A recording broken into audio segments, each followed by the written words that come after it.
Hola, ¿qué tal? Bienvenidos a JaulaCon, la primera edición 2024, el Congreso de Ciberseguridad organizado por el staff de la Jaula del Noob.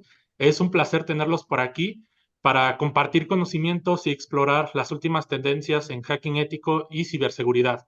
Este evento reúne a expertos profesionales y entusiastas con el objetivo de fortalecer nuestras defensas digitales y promover un entorno más seguro para todos. Y pues aprovechen las ponencias, el networking que hemos preparado para ustedes. Espero que disfruten del evento al máximo, aprendan mucho e inspiren para seguir innovando en el campo de la ciberseguridad y del ethical hacking. Gracias por estar aquí y bienvenidos a la primera edición de JaulaCon. Y pues como ponente tenemos de primera mano a David Padilla con su título Cazando bugs y recompensas, pero sin picaduras. David Padilla es un ethical hacker, es un especialista en ciberseguridad. De igual manera, le entra al mundillo del bug bounty y es organizador del evento de hackers y ciberseguridad Hacken en Jaén, España. Todo un honor tenerte por acá, David. Bienvenido a JaulaCon 2024. Ahora, ¿se me escucha? Creo que sí, ¿no? Nada, muchas gracias a ti de bueno, y en general bueno, pues a todos los chicos de la Jaula del Noob, que bueno, comentaba al principio, antes de empezar, ¿no? Que fuisteis los primeros en darme vuestra confianza para estar con vosotros en el gran podcast que todos los que nos dedicamos a ciberseguridad conocemos. Así que nada, reitero de nuevo las gracias y sobre todo, pues todo lo que habéis hecho posible, ¿no? Para que el evento se lleve a cabo en México. Allí creo que son las 10 de la mañana, aquí en España son ya las 6 de la tarde. Y nada, sin más os paso bueno, pues a compartir pantalla. Eh, Creo que se ve, ¿no?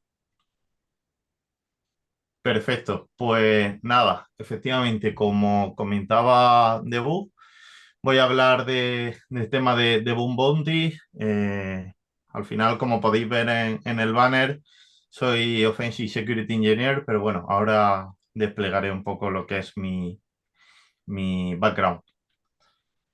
Como pequeño índice, pues bueno, comentar que primeramente vamos a ver qué es el Bug Bounty. Una pequeña historia, bueno, para que tengamos todo ese contexto histórico de acerca de cómo nació este término. Un pequeño crecimiento histórico desde hace unos años hasta ahora, como podéis comprender, es un término relativamente nuevo que surgió hace poco. Y en ese sentido también considero que es bueno ver tanto lo que ha pasado desde hace unos años hasta ahora y también el porcentaje de crecimiento que ha ido, como digo, aumentando cada año. Evidentemente, las plataformas más conocidas, sobre todo cómo poder practicar. Un punto bastante importante como es el tema de las certificaciones. Yo verdad que tengo algunas de ellas, otras no. Luego os daré mi pequeño punto de vista. Los tipos de programas que hay dentro del Bug Bounty. Una diferencia que hay entre pentesting y Bug Bounty, algo que consideraba también importante, porque aunque podamos llegar a pensar que más o menos es lo mismo el pentesting web en una auditoría a una empresa y el Bug Bounty, realmente tiene sus diferencias que luego detallaré. Bueno, los diferentes estados por los que pasa una vulnerabilidad desde el momento en el que la informamos hasta que no la aceptan. Una taxonomía, dependiendo de la severidad que está ya preestablecida y en función de eso las recompensas que podemos obtener. El propio reconocimiento o fingerprinting de esa búsqueda de vulnerabilidades, la explotación y al final unos pequeños trucos y consejos que me gustaría daros que yo utilizo en mi día a día, porque al final el acceso a Internet todos lo sabemos que tenemos una vasta información, pero realmente luego quedarnos con lo que es esencial es realmente lo complejo, ¿no? Y en ese sentido, dada mi experiencia, pues os daré algunos trucos y consejos, insisto, desde el punto de vista del Bug Bounty. Bueno, este es un pequeño resumen acerca de quién soy. Ahí tenéis mis redes sociales que sin problema podéis contactar conmigo cuando queráis.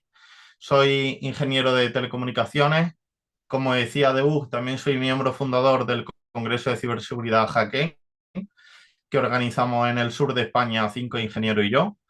Soy Offensive Security Engineer en Plexus Tech, que es una consultora del sur de España, una empresa. Poseo varias certificaciones de ciberseguridad como el OSCP, el PNPT, el CPPT, JPT, etcétera. Soy cibercoverante de INCIBE, que INCIBE es el organismo público de ciberseguridad más importante que hay en España. Evidentemente soy Bug Hunter, tengo varias vulnerabilidades descubiertas en entidades como la NASA, Globo, bueno, el Servicio de Salud de los Estados Unidos, Berlín, Expreso, entre otras. Tengo varios másteres de ciberseguridad. Ahora estoy estudiando un MBA para, bueno, me gustaría el día de mañana poder montar mi propia empresa. Soy autor del CVE recientemente publicado 2024 4304 y nada, he sido también ponente en otros congresos de ciberseguridad, todo en España, como la Cyberwall, que lo organiza Policía Nacional. Y esta es mi primera experiencia aquí en el otro lado del charco. Y bueno, ya simplemente por terminar, soy Top Cybersecurity Voice en LinkedIn, que bueno, esa insignia que me dieron recientemente. También tengo mi página web, que es cyberpaddy.es, donde, bueno, o cualquiera que esté interesado en mi perfil, pues pueda ver todos los proyectos que hago, certificaciones, reviews, etcétera. Y como digo siempre, estoy abierto a cualquiera de vosotros que tenga, pues, duda, bueno, pues a poder contar conmigo y ayudarlo en lo que en lo que buenamente pueda. Bueno, como principalmente decir que es el bug bounty, ¿no? Y bueno, el bug bounty, pues es verdad que se puede definir, ¿no? Como una modalidad de seguridad ofensiva, sobre todo desde el punto de vista web, aunque es cierto, y esto que es verdad, mucha gente no lo conoce, bug bounty también puede estar enfocado a partes de IT, aplicaciones móviles, etcétera, en el que, bueno, al final de cabo una organización ofrece una recompensa que puede ser económica o no a aquellos hackers o, bueno, profesionales de la ciberseguridad, al fin y al cabo, que encuentren diferentes vulnerabilidades en su infraestructura, ¿no? Lo que se conoce a través de un modelo de crowdsourcing, las compañías realmente el término de bug bounty atañe a un intermediario entre las grandes organizaciones, entre empresas y bueno, pues el investigador de seguridad. En el sentido de que tú, como investigador de seguridad, no tienes ningún problema legal y así se cerciora la empresa a la que audita para encontrar vulnerabilidades y bueno, pues si encuentra alguna de ellas y las empresas lo corroboran, pues puede llegar a obtener alguna recompensa, tanto a nivel económica como lo que se conoce como un swag, ¿no? Un goodie, pues desde, bueno, pues algunos materiales que no son puramente económicos, como puede ser pues sudaderas, tazas, gorras, etcétera, ¿no? A nivel de historia, pues bueno, comentaros también para que tengáis un concepto acerca de cómo surgió todo este término de bug bounty, es que la empresa Hunter and Ready, bueno, tenía un programa en su sistema operativo y desplegó bueno, una oportunidad para aquellos que descubriesen un bug en ese sistema operativo, darle como premio un Volkswagen, un Beetle, ¿no? Fue entonces cuando empezó en el año 1983 pues, a acuñarse este término, ¿no? Posteriormente, en 1995, Jared Reichertzer, ingeniero de Netscape, pues bueno, acuñó el término de bug bounty, sobre todo en relación a todos sus productos, ¿no? Y teniendo en cuenta todo ello, particularizó el navegador de Mozilla. Recientemente, pues la plataforma más conocida a nivel mundial por todos, como es HackerOne, nació en 2012 por varios ingenieros y desde entonces pues se han llevado a cabo contratos de compañías tan punteras como Apple, Microsoft, Google y un largo etcétera, ¿no? En ese sentido ha ido, bueno, teniendo una relevancia tal que en 2018 se llegaron a pagar en 116 informes más de $10.000 en el año entre 2018 y 2019. Y la cantidad media pagada por problemas críticos se elevó a más de $2.000. Evidentemente, todo esto es una media, puesto que hay empresas en las cuales esos errores críticos los pagan a una cantidad y hay otras empresas que esos mismos errores críticos los pagan a otros. Al final no deja de ser un contrato, ¿no? El crecimiento, bueno, el tamaño del mercado de plataformas de Bug Bounty, como podéis, bueno, al menos entender, pues ha ido ampliándose casi, diría yo, de manera exponencial desde que surgió todo esto hasta el día de hoy, ¿no?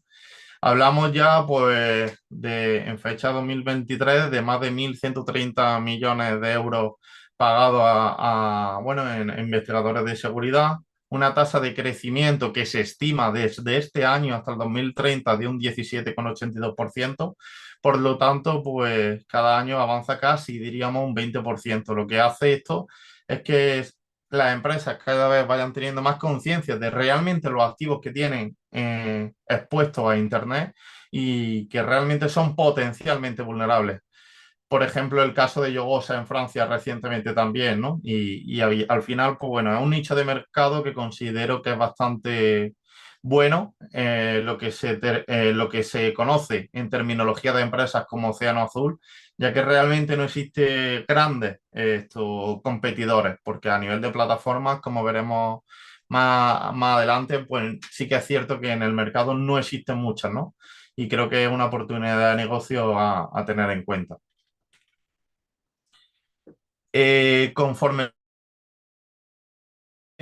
una vez teniendo en cuenta ese concepto de lo que es el bug bounty y un histórico del mismo, ¿no?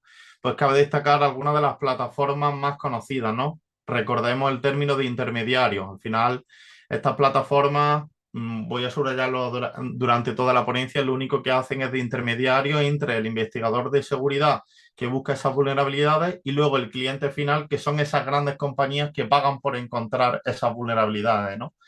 Evidentemente, cuando sufren un ataque, el gasto que necesitan o, bueno, o que se emplea para poder paliar esa vulnerabilidad que se ha cometido en su activo a nivel de estudios forenses, etcétera, siempre repercute un gasto mayor que si de manera previa viene un investigador de seguridad, un bug hunter, y les dice, oye, tenéis una vulnerabilidad en estos activos y bueno, bueno, ser recompensado económicamente, ¿no? Lo que se conoce como win to win. El investigador siempre obtiene algo, tanto a nivel económico como bueno, un simple método de agradecimiento, alguna goodie, etcétera, y la misma empresa, pues bueno, tiene ese coste a nivel económico, pero insisto, siempre va a ser menor que lo que le supondría a nivel económico si se tuviese a cabo un ciberincidente en alguno de sus activos, ¿no? Como comentaba anteriormente, pues las plataformas más conocidas, aquí he puesto un extracto de las más famosas, pero hay alguna más. La más famosa de todas es HackerOne, y, BookCrowd también, Integrity, casi todas son bueno, de Estados Unidos. Yes We Hack, Yogosa, como decía recientemente, también originalmente está establecida en Francia, y también Open Book Bounty. Aunque sean 6 plataformas que aquí he puesto de las más relevantes, al final la funcionalidad de ellas es básicamente la misma, ¿no? Que es, bueno, pues darle esa oportunidad de reconocimiento a los investigadores de seguridad, pues al fin y al cabo encontrar vulnerabilidades en activos de varias compañías, ¿no? La siguiente diapositiva, y considero que también es buena porque es la típica pregunta que suelo escuchar cuando alguien bueno, pues se interesa por este mundo, es que me dicen, oye David, cómo puedo practicar? ¿Cómo puedo meterme en el mundo del bug bounty? Pues bueno, comentarles que yo creo que estos tres activos son bastante buenos de cara a, bueno, pues tener una práctica, porque al final el tema del bug bounty es verdad que tienes que tener un marco teórico, pero casi todo a base de pegarte con el Bursuit, a nivel de Hogwarts, etcétera. Y un entrenamiento bastante bueno, pues insisto, son estas 3 plataformas, hackdshite.org, Hasplaining.com y hacker101.com. Hacker101.com, pues nada, tiene una serie de retos, CTF, recursos, tiene incluso su propio servidor de Discord para hacer comunidad. Son las 3 totalmente gratuitas. Hasplaining directamente te pone las vulnerabilidades más acontecidas para que puedas aprender de ellas. Por ejemplo, el caso de SQL Injection te genera una plataforma vulnerable a SQL Injection y te dice paso a paso qué habría que hacer para que se desencadenase esa vulnerabilidad. Algo similar a lo que ocurre con TryHackMe. Y bueno, hack16.org es simplemente una plataforma parecida a la plataforma de WWA, que es un entorno vulnerable en el que, bueno, se pueden hacer pruebas a nivel web y recopilar todo, pues, todos los ataques necesarios, bueno, pues para hackear ese sitio en sí y vulnerarlo, ¿no? Como comentaba anteriormente, todo esto es necesario, pero previamente se necesita un background teórico. ¿Cuál es ese background teórico? Pues como veremos a continuación, no deja de ser otro que el OWASP Top 10. OWASP simplemente es una asociación, ¿no? Que no tiene fines lúdicos, en el que, bueno, presenta cada cierto año aquellas vulnerabilidades que son más repetidas o que se acontecen más en organizaciones. Aquí en este pequeño ejemplo, pues se observa el OWASP Top 10 de 2017 con respecto a la diferencia que hay en 2021.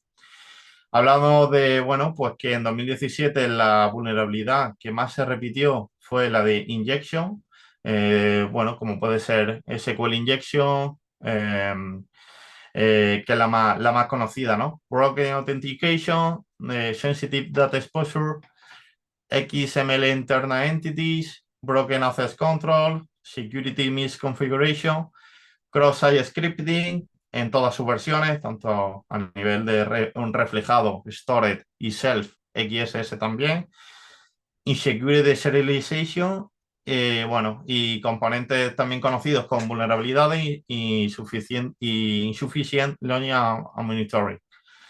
Como podéis ver, la diferencia que hay en 2021 es que muchas de ellas han cambiado su lugar a nivel de la asiduidad que se han ido llevando a cabo. Por ejemplo, el caso de Injection en 2017 fue la vulnerabilidad que más se llevó a cabo en las organizaciones y en 2021 pues se postuló al tercer puesto, ¿no?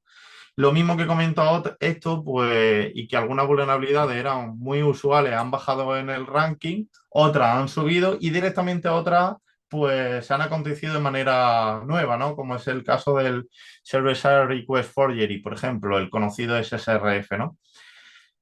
Esto hay que tenerlo en cuenta y saber cuáles son todas a nivel, bueno, pues teórico, para luego poder desencadenar todas las vulnerabilidades de cara a un posible reporte en todo este tipo de plataformas de bug bounty, ¿no? ¿Qué es necesario también tener en cuenta? Pues que no siempre todo el informe o todos los ataques que nosotros vayamos a desplegar están enfocados en el OWASP Top 10. Al final va a haber ataques que luego veremos que son customizados, ¿no? No significa que todos los que veamos aquí, que son los 10 más repetidos, son los únicos que podemos vulnerar. Podemos reportar lo que nosotros consideremos una vulnerabilidad, que puede que no esté reflejado en OWASP, y realmente sea una vulnerabilidad per se y nos lo recompensen, ¿no? Como veremos a continuación. A nivel de certificaciones, también un aspecto importante porque al final no dejan de, bueno, nutrir al profesional y formarlo para luego enfrentarse bueno, un entorno real, ¿no? Es el caso del Bug Bounty Hunting Certification de Hack the Box. Ahí os dejo el enlace para cualquier persona interesada en poder optar a esta certificación. Vale $490. El Practical Bug Bounty de TCM, la empresa que certifica, entre otras, el PNPT, por ejemplo, que yo lo tengo. Y a nivel de costo, se basan a nivel de licencia por mes, una tarifa mensual de $29,99. Y bueno, también he puesto el de Easy Council. Este tengo menos referencias, pero no deja de ser Easy Council también una organización relevante, ¿no? Con el famoso CH. El Practical Bounty for Hacker and Pentester de $59,99. Si a mí me preguntáis mi opinión personal, aunque, bueno, ataca directamente contra el costo porque es el más caro, pero considero que de las tres el más relevante, el de Hack the Box, aunque soy consciente que es el más caro, ¿no? Pero si me preguntáis, yo creo que realmente merece la pena. Tengo varios amigos que la tienen, he leído varios reviews acerca de ella y yo voy a postular para poder obtenerla. Al final, el plazo que está teniendo Hack the Box en el mundo de las certificaciones, considero que están dando un paso hacia adelante, ¿no?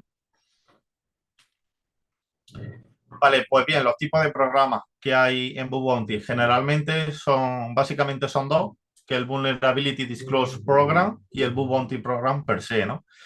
He puesto tanto, pues bueno, diferencias que hay entre uno y otro, pero al mismo tiempo, perdón, también he puesto similitudes entre ellos.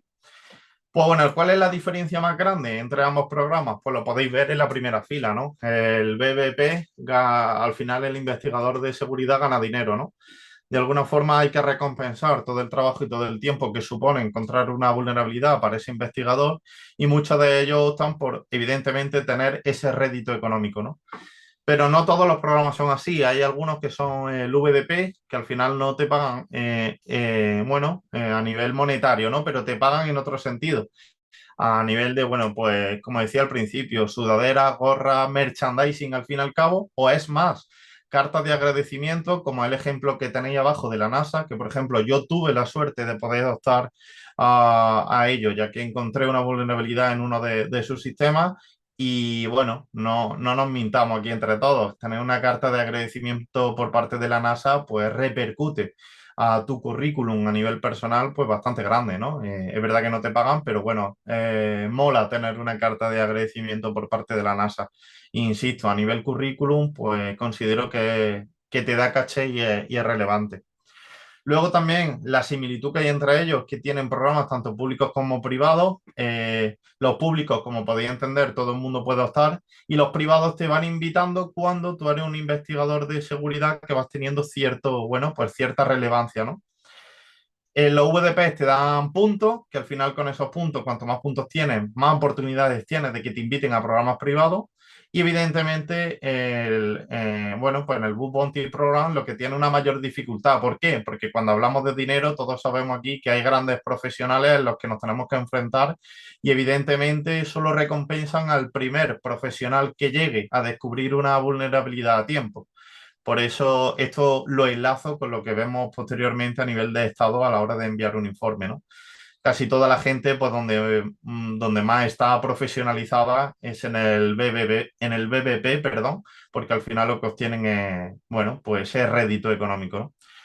La VDP, le he puesto que es meritocracia a los dos, puesto que esto aquí, Bug Bounty no entiende de títulos ni entiende de certificaciones. Sí que es bueno y lo he puesto anteriormente a nivel de formación, pero no es como una empresa que en recursos humanos vean que tiene 10 certificaciones, que al final el que más horas eche y el que más trabaje, pues al final los tiene esa recompensa, ¿no? Y no significa que porque tengas 10 certificaciones tienes más, bueno, pues más oportunidades que otros. Aquí todos partimos desde cero.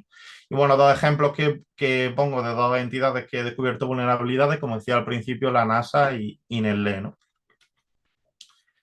Esto es una slide que lo considero bastante importante, que es el pentesting contra el bug bounty. Yo, por ejemplo, que soy Offensive Security Engineer, yo en mi día a día hago varias auditorías, muchas de ellas web, y en ese sentido, para que vosotros hagáis una idea, cuando a nosotros un cliente nos contrata y nos dice, oye, no, me gustaría hacer una auditoría web, pues evidentemente nosotros utilizamos por detrás una serie de algoritmos, de técnicas, de herramientas, de procesos manuales para, pues para que el cliente pueda descubrir pues bueno, un informe con todas las vulnerabilidades. Pero en Bug Bounty, muchos de ellos, pues no lo quieren así. Por poner un ejemplo, a nivel de TLS, hay versiones inseguras como el 1.0, 1.1, cookies que no tienen pues la flag segura. Y todo eso un cliente en una auditoría, en un pentesting web, hay que reflejarlo. Sin embargo, en un bug bounty, generalmente este tipo de vulnerabilidades que están categorizadas con una severidad baja, realmente directamente no las quieren. Por eso hay que tener en cuenta cuando tú accedes a un programa, como por ejemplo el de Globo, que está aquí presente, pues que tengamos en cuenta un apartado que es el scope, que es al final de cuentas, pues lo que puede llegar a reportar y lo que no. El cliente te dice que no quiere que le reporte. Insisto, en un pentesting web, generalmente todo lo que sea una vulnerabilidad hay que presentárselo a un cliente. Aquí no. Aquí en el Bug Bounty, pues todo lo que veis ahí que está fuera de ese alcance, o por ejemplo el clickjacking, CSRF, pues bueno, el rate limit en brute force, DDoS, todo eso, pues no está permitido, ¿no? Y insisto, cada empresa dentro del Bug Bounty tiene su propio alcance. Entonces es muy importante mirar el scope y sobre todo tener marcadas las diferencias entre lo que es bueno, pues un pentester y un bug hunter, ¿no? Que mucha gente cree que al final somos lo mismo, pero realmente hay diferencias. Vale, metiéndonos en materia y teniendo en cuenta cómo empezar, pues considero que lo más importante que hay que tener es paciencia, porque muchas veces nos vamos a encontrar que nos pegamos contra la pared a la hora de buscar vulnerabilidades, y esto lo enlazo con la siguiente diapositiva que vamos a ver de cada uno de los estados por los que pasa nuestra vulnerabilidad desde el momento que la reportamos hasta que, bueno, nos la aceptan o en este caso no nos la aceptan. Y en ese sentido hay que ser muy paciente, porque al final no dejamos de estar compitiendo contra gente que es muy buena, y evidentemente el primero que llega al final de la carrera es el que se le premia, ¿no? Por lo tanto, lo más normal es que al principio, sobre todo, no estemos, bueno, no busquemos ese tan ansiado premio. Evidentemente, ser constante. De nada vale si a la primera nos dan varios duplicados, y eso quiere decir que un profesional ha obtenido una vulnerabilidad antes que nosotros, y abandonar a la primera de cambio. En ese sentido es muy importante tener constancia. Fijarse en el scope, como comentaba en la anterior slide, es importante saber qué vulnerabilidades puedo reportar y cuáles la empresa te dice que no quiere, pero sobre todo lo más importante es ganar de aprender y no venirse abajo, porque esto es un estudio constante y un crecimiento, sobre todo tanto personal como profesional del día a día, ¿no? Vale, a nivel de estados que podemos tener cuando nosotros enviamos una vulnerabilidad, generalmente esto está dividido en lo que se conoce como bueno, un árbol de ramas. Sobre todo son tres patas grandes, ¿no? El de Open, Accepted y Rejected. Y dentro de ellas, pues hay varios estados, ¿no? Los que más se suelen utilizar son los que tengo desplegados aquí a la parte derecha del slide, que es no aplicable, que esto es, por ejemplo, cuando enviamos lo que acabo de comentar, una vulnerabilidad que no está dentro del scope, en un pentesting web sí sería óptimo, sí, el cliente sí lo querría. Sin embargo, en programas de bug bounty directamente, si envía una vulnerabilidad que está fuera de ese scope, directamente te ponen la etiqueta de no aplicable. Luego informacional, que no deja de ser a nivel de taxonomía un P5, que ahora veremos, que es, digamos, la que está más abajo de la pirámide. Generalmente en este tipo de vulnerabilidad informacional bueno, no te pagan nada ni no te suman puntos. Simplemente es como, bueno, pues su propia palabra lo indica, ¿no? Informacional, no tiene cabida para la organización ni le cuenta relevante. Duplicado, que es la etiqueta que más vaya a ver por referencia o por excelencia, porque al final no deja de ser que al final de cuentas tú has enviado una vulnerabilidad, pero alguien se ha adelantado a ti y la ha enviado antes que tú. Por lo tanto, bueno, pues la mala pata del bug bounty, que tienes que ser el primero en encontrar esa vulnerabilidad. Entonces, generalmente a mí me ha pasado, y yo creo que a todo el mundo que nos dedicamos al bug bounty, lo que más nos suele pasar es que estamos contentos porque hemos enviado lo que nosotros creemos una vulnerabilidad válida, pero luego el trigger es el profesional que está dentro de esta plataforma de Bug Bounty, analiza la vulnerabilidad y realmente, pues en muchos de los casos, alguien ha llegado antes que tú y te pone esa etiqueta de duplicado. Nada, hay que seguir intentándolo.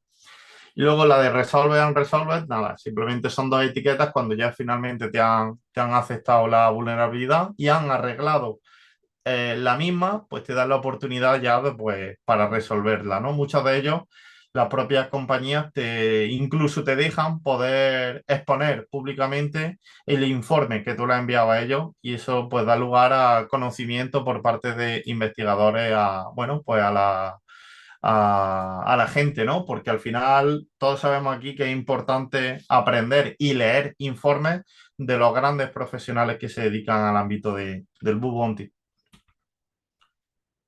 Eh, a nivel de taxonomía, bueno, como comentaba al principio, existe como una pirámide a nivel de severidad de cada vulnerabilidad que enviemos, y en función de esa severidad, que está todo con una nomenclatura que va desde P1 hasta P5, nos dan unos premios u otros, ¿no? Está también diseminado por colores. La más baja informacional es un P5 y la más crítica es un P1. Obviamente, a nivel ideal, pues a todos nos gustaría tener un P1 en varias organizaciones, ¿no? Evidentemente, eso supone una cantidad de dinero a obtener superior con respecto a la otra y si no, pues a nivel de VDP, unos premios a nivel de merchandising también buenos, ¿no? Ahí he puesto un pequeño enlace con toda esta taxonomía que tiene categorizado Bootcrowd, porque bueno, al final cuando nosotros encontramos una vulnerabilidad no sabemos muy bien el título que ponerla o incluso qué severidad poner, porque eso va a cargo nuestra como investigador de seguridad. Tenemos que realizar un CVSS calculator y poner más o menos lo que nosotros estimamos que la vulnerabilidad que hemos encontrado, qué severidad tiene. Y bueno, yo creo que este apartado es una gran ayuda para nosotros, bueno, pues para hacernos ver, pues, bueno, pues al fin de cuentas, establecernos en la vulnerabilidad que hemos enviado, ¿no? Y en ese sentido siempre intentando, pues, mejorar y buscando esos ansiados P1 que son los más críticos que se establecen en todas las empresas. Por poner un ejemplo, pues SQL Injection podéis llegar a entender que dumpear una base de datos de una organización y obtener, pues bueno, todo el tema de las tablas de una base de datos y ver en texto claro todo lo que hay establecido, pues obviamente es crítico, ¿no? Y en ese sentido, pues hay empresas que pagan una horquilla de varios miles de euros, dependiendo de qué empresa sea, ¿no? Por meternos ya en, bueno, desde el punto de vista práctico, pues saber, he puesto aquí las tres, bueno, los cuatro procesos que yo considero bastante importantes, siguiendo el proceso de lo que se conoce como Cyber Kill Chain, ¿no? Que no deja de ser en un proceso de pentesting un reconocimiento, en este caso a nivel web, una búsqueda de vulnerabilidades, la propia explotación per se y finalmente el informe, ¿no? Que al final va a ser nuestra carta de presentación de cara a la vulnerabilidad que hemos encontrado, ¿no? Bien, desde el punto de vista del reconocimiento, aquí he puesto bueno, una serie de herramientas que yo como profesional utilizo en mi día a día, pero efectivamente, o sea, como podéis intuir, ahí están los puntos suspensivos, esto es escalable, es decir, insiste, infinidad de herramientas a nivel de reconocimiento de activos web en el mercado y somos nosotros mismos los que con nuestra experiencia, nuestro conocimiento, tenemos que formar nuestro propio arsenal de, bueno, pues de herramientas necesarias para enfrentarnos a este tipo de búsquedas de vulnerabilidades, ¿no? El caso, por ejemplo, de Sublister o WFood, que yo lo suelo utilizar bastante con el diccionario de Seclist, que está en GitHub, para todo aquel que tenga, bueno, pues esa curiosidad. Ffood también. AMAS, Subfinder, hay otro tipo de herramientas como crt.sh, que es directamente un recurso a nivel web, no es una herramienta de consola a nivel, bueno, pues de CLI como las anteriores, sino es que sí, es un recurso web en el cual puedes hacer una búsqueda a nivel de certificado y te expone todos los subdominios para una organización en concreto. Evidentemente, Google Docs, muy importante. La gente cuando ve reportes en Medium, etcétera, y muchos ven pues premios de varios miles de euros, creen que la complejidad es enorme para poder llegar a optar a esto, pero muchas veces es tan simple como haber hecho una búsqueda en Google Docs y bueno, que haya recursos expuestos con credenciales en texto plano y la organización no tenía constancia de ello. Y bueno, pues le ha supuesto un tiempo meramente escaso al investigador de seguridad, pero eso no quiere decir que lo que pueda llegar a encontrar con Google Door no sea crítico. De hecho, hay muchas vulnerabilidades que se han encontrado así y en cuestión de 5 minutos pues ya tienes tu primera vulnerabilidad relevante. Y evidentemente hay muchísimas más. Yo he puesto aquí las que yo utilizo en mi día a día, pero como digo, al final es trabajo de todos poder llegar a tener nuestro propio arsenal de herramientas. Simplemente para que veáis un pequeño ejemplo, con AMAS hace un proceso de numeración, en este caso como ejemplo he puesto la NASA y sale todos bueno, los subdominios a nivel de, bueno, que ha obtenido de manera pasiva la herramienta de AMAS Y también para que veáis que no todos son herramientas a nivel de consola, el recurso a nivel web que comentaba anteriormente hace una búsqueda a nivel de certificado, como es crt.sh, en el que bueno, también existe una concatenación de sus dominios, en este caso también de la NASA. ¿Qué es lo que tendríamos que hacer nosotros como investigadores de seguridad? Pues lógicamente, cuantas más herramientas de enumeración tengamos, mejor. Siempre hay que tener en cuenta no tener duplicados y poder almacenarlos todos en un mismo archivo y que sean únicos, ¿no? Que al final, por buscar en varias herramientas, no tener un mismo subdominio repetido varias veces, obviamente, ¿no? Vale, pues a nivel de Google Docs, lo que os estaba comentando anteriormente, a la derecha podéis ver en el recuadro en rojo como un investigador de seguridad en menos de 5 minutos, pues pudo obtener $400. Es cierto que no es una cantidad muy relevante como otros vulnerabilidades P1, SQL Injection, etcétera, que pagarían miles de dólares, pero hombre, yo creo que a nadie de aquí, si le dicen en 5 minutos ganar $400, estaríamos más que contentos, ¿no? Al final, a nivel de tiempo, esto no suele pasar. Generalmente las recompensas económicas suelen ir detrás acompañadas de un trabajo arduo, de horas de, bueno, y sobre todo de paciencia, pero para que veáis que también con Google Docs es posible obtener recompensa y la parte de OSINT es bastante importante. Muchos bug hunters directamente se van a la parte de explotación y este proceso de búsqueda de información en fuentes abiertas pues las dejan un poco más de lado, la pasa a nivel superficial. Y bueno, también romper con ese mito desde, bueno, desde mi punto de vista, que también es un aspecto importante, considero, ¿no? La parte de reconocimiento, que simplemente con una query de Google Docs que puso, bueno, un site, dos puntos, index of, in URL y pone algo como, por ejemplo, admin, etcétera, pues puedes ver todos, bueno, los recursos que hay a nivel de ese parent directory con recursos compartidos a nivel web y, bueno, pudo estar, pues, unas credenciales en texto claro, ¿no? Y luego, pues a la izquierda, simplemente lo que decía, el ejemplo, ¿no? En este caso también de la NASA, para que veáis un ejemplo práctico que hice recientemente y todos los parámetros, o sea, todas las, bueno, pues las salidas satisfactorias que hay con respecto a pues, esta query en Google Docs, ¿no? Luego hay procesos que os enseñaré a continuación que no hay que hacerlos todos de manera manual, sino que ya existen plataformas web que tú directamente le das el nombre de la organización y te despliega un montón de queries en Google Docs y eso te da, bueno, pues nos facilita la vida a todos los que somos bug hunters y a fin de cuentas profesionales de ciberseguridad para no ir tecleando queries de manera manual, mano a mano, porque al final hay algo que hay que tener en cuenta y es el tiempo.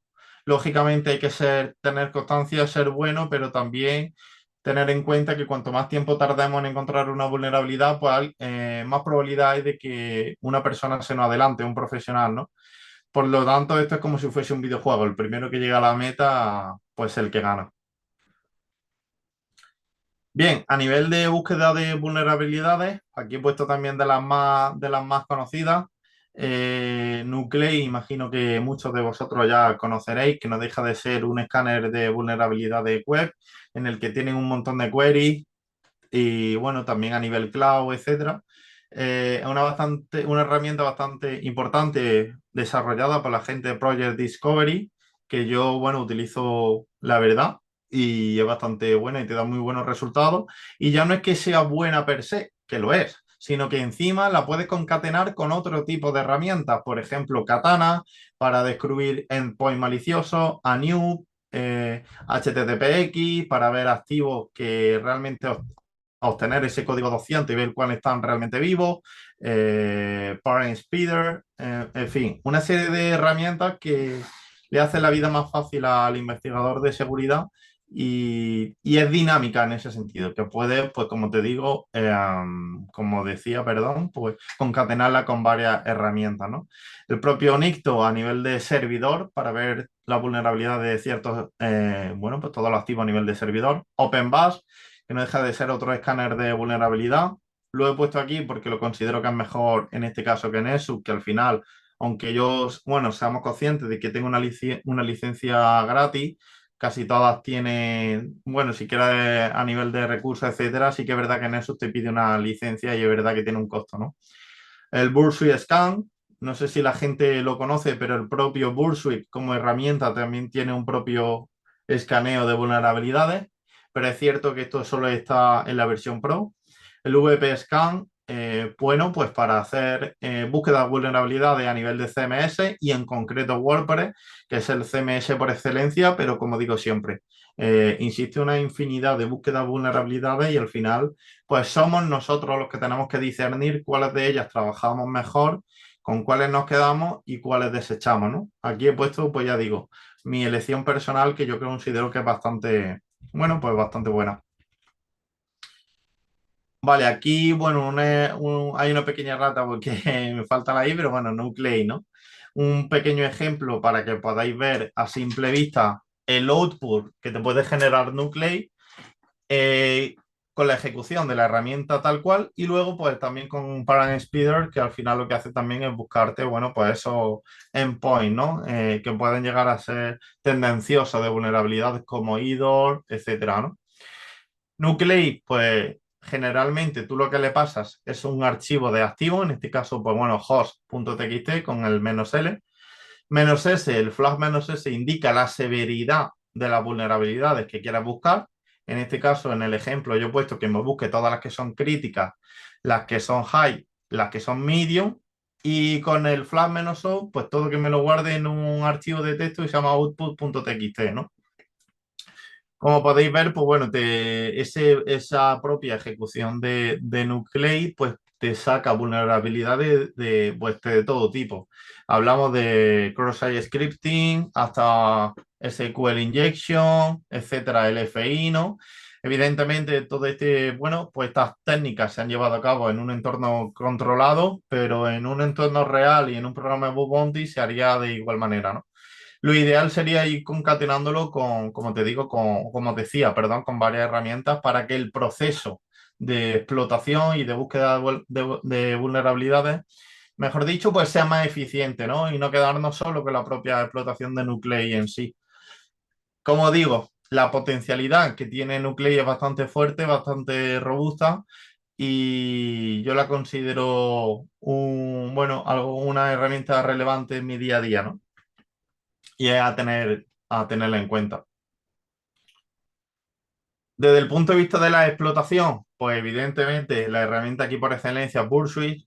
No hay que trabajar de manera asidua, tanto a nivel de intruder, repeater, el logger, el collaborator, para temas de SSRF, en fin. El Bursuit siempre va a ser nuestra gran ayuda de cara al tema de, bueno, pues de buscar vulnerabilidades. Pero no es la única, también hay herramientas como XS Strike, que es un script desarrollado en Python, está en GitHub, es open source, por si tenéis curiosidad de echarle un vistazo y búsqueda a nivel de payload de XSS, un montón de vulnerabilidades de código vulnerable en JavaScript, bypass de, bueno, 403, cuando tenemos ese 403, ese forbidden por el lado del servidor, que no podemos tener un recurso porque no tenemos esos permisos, pues intenta realizar a nivel de inyección de payload en cada una de las cabeceras, pues un bypass para poder obtener recursos, ¿no? Que a priori, como digo, no podemos tener. El SQL más súper famoso para realizar ataques de SQL injection, también con el flag de Tamper. Y también Subsys, ¿no? Aquí lo he puesto porque hace un tiempo el concepto de la vulnerabilidad de subdomain takeover era bastante, bueno, asidua y no era muy difícil de obtener.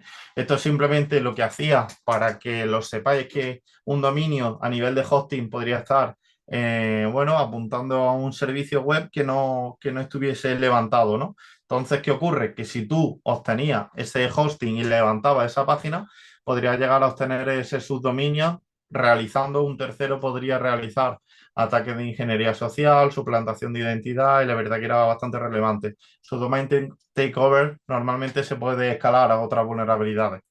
Algo que aún no he comentado y es que si tú encuentras una vulnerabilidad, me lo invento, que tiene una severidad media, puedes seguir investigando en esa vulnerabilidad para escalarla de severidad y poder llegar a obtener una crítica a partir de una que tiene una severidad media, por ejemplo. Y el subdomain takeover es un buen ejemplo de ello, porque muchas veces se han llegado a hacer SSRF a través de un subdomain takeover, etcétera, ¿no? Y evidentemente, pues pasamos de tener, me invento, un P3 a un P1, ¿no? Con lo que eso implica a nivel de, bueno, pues de recompensa, ¿no? Entonces es una vulnerabilidad bastante a tener en cuenta. Lógicamente, y aquí ya voy poniendo ejemplos de mi mano, que bueno, son vulnerabilidades que yo he llevado a cabo. El XSS reflejado, que yo creo que es de las vulnerabilidades web más famosas que hay. Pude obtener un XSS en el Ayuntamiento de Berlín y bueno, ahí tengo pues la referencia. Algo a tener en cuenta es que no necesariamente si nosotros queremos encontrar una vulnerabilidad, me lo invento, en un gobierno, debemos adherirnos a una plataforma de bug bounty sí o sí, sino que nosotros mismos podemos a nivel de Word poner, por ejemplo, en Google, Vulnerability Disclosure Program. Y hay muchísimos gobiernos que directamente a ellos tienen su propio programa interno de bug bounty. Por ejemplo, el caso del Ayuntamiento de Berlín. El Ayuntamiento de Berlín no está en ninguna plataforma, no está en HackerOne, en Bookcrown ni nada. Simplemente ellos, de manera interna, nos dicen, oye, tenemos esta serie de dominios levantados, tenemos nuestro programa interno en Bug Bounty, el primero que llega y nosotros, nuestro equipo interno lo corrobora, pues si lo vemos, si nosotros damos esa confirmación, o bueno, pues damos ese ok, ¿no? Lo que quiero decir con esto es que mucha gente piensa que a nivel de Bug Bounty tiene que adherirse sí o sí a programas de Bug Bounty, pero no todo es así. Muchas entidades tienen su propio programa interno de Bug Bounty. Esto es una vulnerabilidad, en este caso baja, porque la anterior era media, de que encontré en Globo, simplemente tenía el groundfile.xs, JS, perdón, que al final no deja de ser un archivo de configuración donde tenían puesto varios parámetros que utilizaba a nivel de backend, pues el aplicativo, ¿no? Y bueno, se me otorgó de manera satisfactoria como Information Disclosure. Y bueno, también es un ejemplo, ¿no? A tener en cuenta que con búsquedas de OSINT también a veces es posible encontrar vulnerabilidades. Esta es una vulnerabilidad para que veáis en los anteriores ejemplos han sido lo que hemos visto como VDP, que te dan reconocimiento, pero no te dan un rédito económico. Y este ejemplo, por ejemplo, sí es BBP, es decir, que hay un rédito económico. Sí que pude decir que Nespresso me pagó recientemente, ahí tenéis la fecha, con 150 euros por haber encontrado una vulnerabilidad en uno de sus sistemas. Y al final, como veis, la complejidad no es mucha, simplemente una petición curl en el que a nivel de, bueno, de una extensión de WordPress, ellos tenían un plugin para ocultar el VP admin, el famoso VP admin que siempre hay que, bueno, pues ocultarlo, pero existe una vulnerabilidad la cual, mediante una petición curl, puede llegar a obtener realmente toda la cadena de caracteres donde realmente está ese VP admin. Y bueno, pues lo pude obtener. Ahí tenéis cómo pude acceder al VP Admin y bueno, me lo otorgaron con una severidad media de 5.3 a nivel de CVSS y bueno, pues pude obtener ese rédito económico también, ¿no? Para que veáis que bueno, pues que hay que tener en cuenta las dos cosas, tanto desde el punto de vista de económico como también, pues bueno, tener esos puntos a nivel de VDP que luego te dan paso a entrar a programas privados. Mucha gente me pregunta, y por ejemplo, este es el caso, ¿no? Oye, David, ¿cómo has hecho para que el propio Nestlé bueno, pues te invite, ¿no? Nestlé, como digo, es un programa privado dentro de la plataforma de Integrity y me invitaron por eso, porque al final, a nivel de UDP, pude obtener varias vulnerabilidades, pude obtener varios reconocimientos, varios puntos, y eso me dio lugar a que en este caso Nestlé me diese una invitación a su programa privado y pudo obtener esta vulnerabilidad, ¿no? Entonces, yo considero que a la hora de entrar, tener en cuenta los VDP es bastante, bueno, pues bastante bueno, ¿no? Aquí simplemente las dos diferencias, ¿no? A nivel de award, de premio, ¿no? De recompensa. En la parte derecha, pues podéis observar bueno, pues esos premios a nivel económico. Y en la parte izquierda, pues ese reconocimiento, que aunque no sea económico, considero que también es bastante bueno, en este caso es la NASA, por haber encontrado, como decía al principio de la ponencia, una vulnerabilidad en uno de sus sistemas, ¿no? Aquí no voy a entrar yo en qué considero mejor que otra, esto ya es más opinión personal de cada uno, pero bueno, que al menos sepáis que hay que tener en cuenta estas dos vertientes, ¿no? Sobre todo desde el punto de vista de cómo te quieres enfocar a nivel profesional, que es totalmente lícito si queréis sobre todo más por la parte del dinero, o si el dinero te da más igual porque tú ya tienes tu trabajo y te gusta más la parte de reconocimiento como profesional en sí, ¿no?